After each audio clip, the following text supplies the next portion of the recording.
Macha, Salut Sacha. tu sais, j'ai une question. Qu'est-ce que c'est le verbe impersonnel? Oh, c'est un verbe qui est conjugué uniquement à la troisième personne du singulier, donc il. Oh, Il faut distinguer les verbes impersonnels, premièrement par nature, deuxièmement par construction. Les verbes impersonnels par nature sont, premièrement, les phénomènes météorologiques. Par exemple, il neige ou il pleut. Deuxièmement, la tournure impersonnelle, il y a plus non. On l'emploie pour parler de l'existence de quelque chose. Par exemple, il y a du bruit ou il y a de la neige. Troisièmement, il y a la tournure il faut plus infinitif ou il faut plus que et plus subordonné mais au subjonctif. Il faut faire attention. On l'utilise pour exprimer l'obligation. Il faut partir ou il faut que je parte.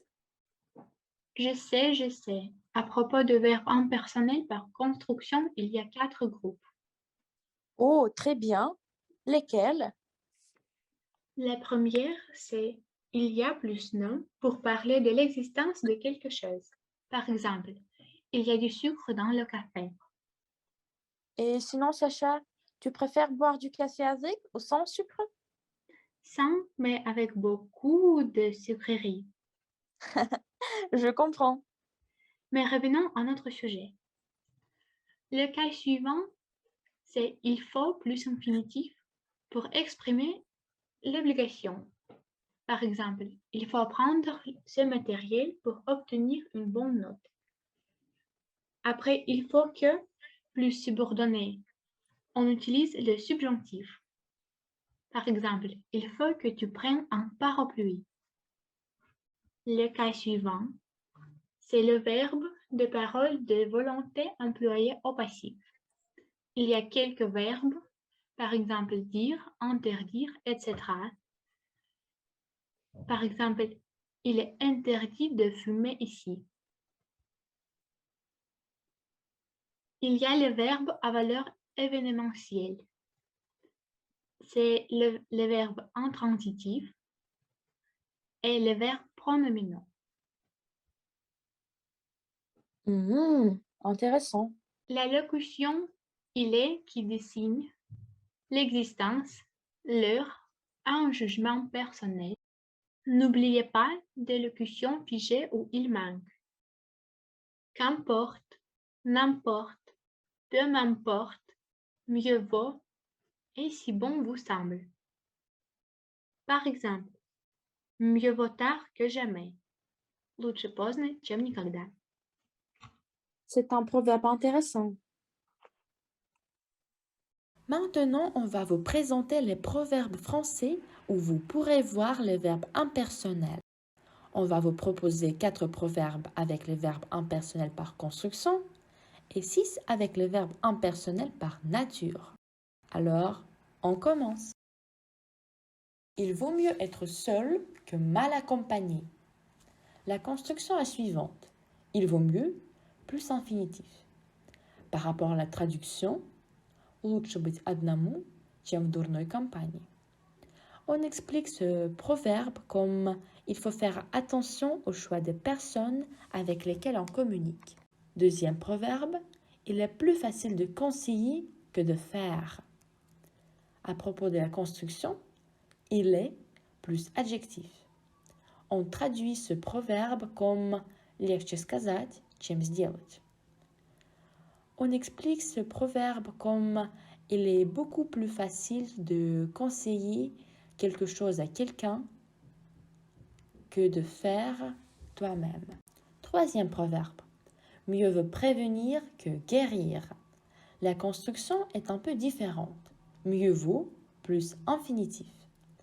On traduit ce proverbe comme лучше предупредить, чем лечить. L'explication. Il faut tout prendre des précautions afin d'éviter au maximum les difficultés. Donc, il faut tout arranger dès le début. Il est facile de nager quand on vous tient le menton. Ce proverbe est humoristique.